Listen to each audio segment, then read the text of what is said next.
وَلَقَدْ يَسَّرْنَا الْقُرْآنَ لِلذِّكْرِ فَهَلْ مِن مُّدَّكِرٍ۔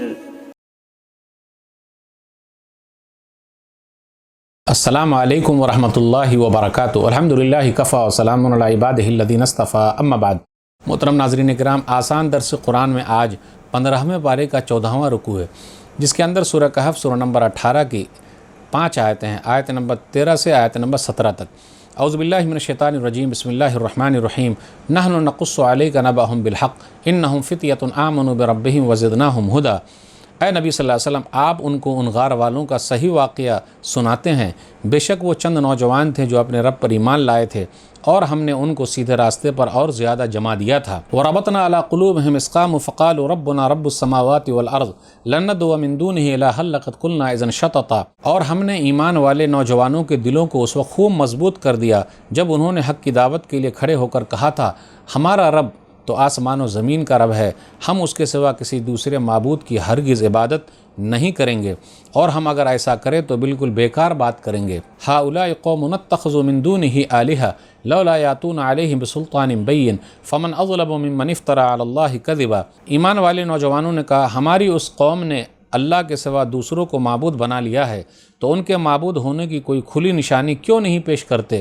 بھلا اس سے بڑا ظالم کون ہو سکتا ہے جو اللہ کے بارے میں جھوٹ بولتا ہے۔ وَإِذْ اعْتَزَلْتُمُوهُمْ وَمَا يَعْبُدُونَ إِلَّا اللَّهَ فَآوُوا إِلَى الْكَهْفِ يَنشُرْ لَكُمْ رَبُّكُم مِّن رَحْمَتِهِ وَيُهَيِّئْ لَكُم مِّنْ أَمْرِكُم مِّرْفَقًا۔ اور نوجوانوں نے آپس میں کہا، ساتھیو، جب تم لوگ اپنی قوم سے اور ان کے معبودوں سے الگ تھلگ ہو گئے ہو، جن کی یہ لوگ اللہ کو چھوڑ کر عبادت کرتے ہیں، تو چلو غار میں پناہ لے لو، تمہارا رب تمہیں اپنی رحمت میں لے لے گا اور تمہارے معاملے میں آسانی کرے گا۔ وَتَرَى الشَّمْسَ إِذَا طَلَعَت تَزَاوَرُ عَنْ كَهْفِهِمْ ذَاتَ الْيَمِينِ وَإِذَا غَرَبَت تَقْرِضُهُمْ ذَاتَ الشِّمَالِ وَهُمْ فِي فَجْوَةٍ مِّنْهُ ذَلِكَ مِنْ آيَاتِ اللَّهِ مَن يَهْدِ اللَّهُ فَهُوَ الْمُهْتَدِ وَمَن يُضْلِلْ فَلَن تَجِدَ لَهُ وَلِيًّا مُّرْشِدًا۔ اور اے نبی صلی اللہ علیہ وسلم، وہ غار ایسا تھا کہ آپ دیکھتے کہ جب سورج نکلتا تھا تو ان کے غار سے دائیں طرف جھک جاتا تھا، اور جب ڈوبتا تو ان سے بچ کر بائیں طرف ہو جاتا تھا، اور وہ نوجوان اس غار کی کھلی جگہ میں سوئے ہوئے تھے۔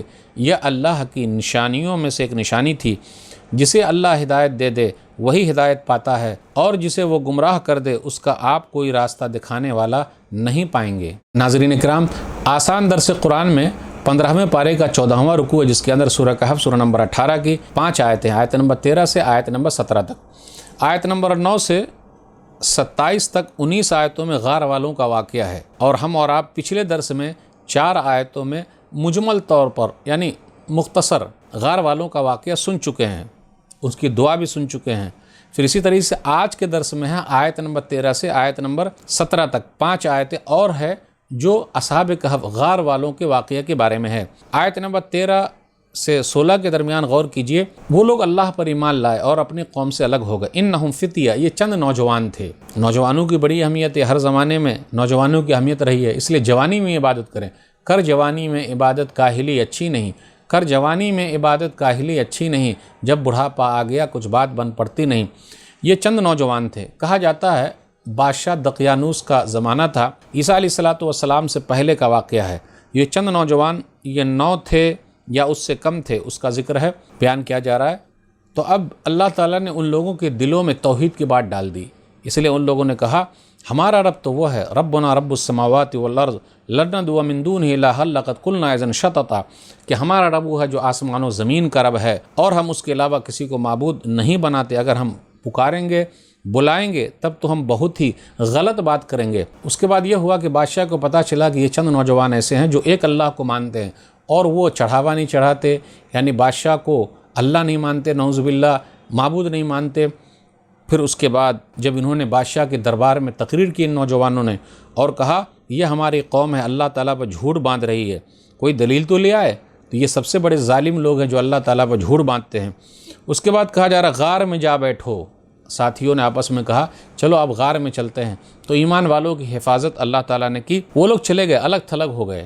ایک اللہ کو ماننے کی وجہ سے ان کو ستایا گیا، پریشان کیا گیا۔ تو یاد رکھیے گا، ہر زمانے میں رہا ہے، جو لوگ ایک اللہ کو مانتے ہیں اور ایک اللہ کی مانتے ہیں، لوگ ان کے پیچھے پڑے رہتے ہیں۔ اور ایسا ہی تو مسئلہ تھا کہ نبی صلی اللہ علیہ وسلم کے پیچھے، صحابہ کرام کے پیچھے بھی لوگ پڑے ہوئے تھے۔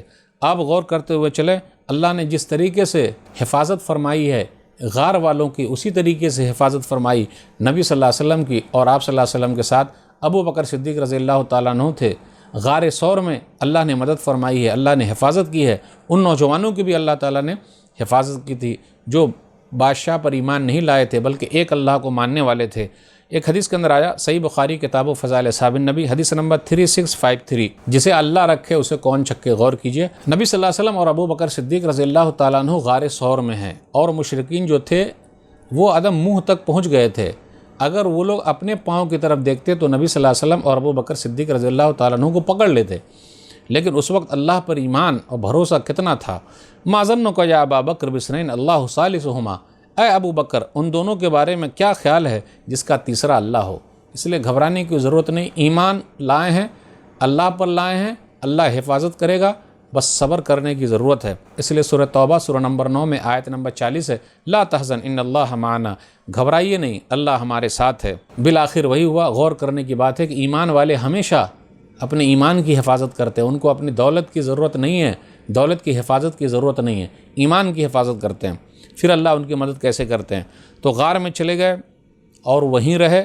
اس کے بعد یہ بتایا جا رہا ہے آیت نمبر 17 میں کہ سورج جب نکلتا تو دائیں جانب ہوتا، پھر اسی طرح جب ڈوبتا تو بائیں طرف ہو جاتے، یعنی الٹتے پلٹتے رہتے تاکہ ان کے جسم کو جو ہے وہ دھوپ بھی نہ لگے اور اسی طریقے سے مٹی بھی نہ کھائے۔ اللہ نے اس طریقے سے حفاظت کی، اور ذالک من آیات اللہ، یہ اللہ کی نشانیوں میں سے لوگوں کو چاہیے غور کرے۔ پھر آگے کہا گیا من یہد اللہ فہو المہتد، اللہ جس کو ہدایت دے دے وہی سیدھے راستے پر ہے، اور اللہ جس کو گمراہ کر دے، اے نبی صلی اللہ علیہ وسلم آپ سیدھا راستہ دکھانے والا نہیں پائیں گے، وہ تو اللہ ہی جس کو سیدھا راستہ دکھاتا۔ تو اس سے یہ پتہ چلا اسلام اللہ کا ہے اور اللہ ہی سیدھا راستہ دکھاتا، کسی انسان کے بس میں نہیں ہے کہ وہ لالچ دے دے یا ڈرائے دھمکائے، جی نہیں۔ چوائس جو ہے دھرم کا وہ انسان کے اندر اللہ ڈالتا ہے، تو یہ اللہ کی توفیق سے ممکن ہے۔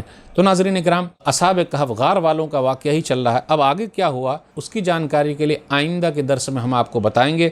آج کے درس میں بس اتنا ہی۔ اللہ سے دعا ہے کہ اللہ تعالی ہم لوگوں کو قرآن کریم کو پڑھنے، پڑھانے، سمجھنے، سمجھانے، عمل کرنے اور لوگوں تک پہنچانے کی توفیق دے، آمین۔ والسلام علیکم ورحمۃ اللہ وبرکاتہ۔ اور مزید ویڈیوز کو دیکھنے کے لیے آپ ہمارے YouTube چینل کو سبسکرائب کریں۔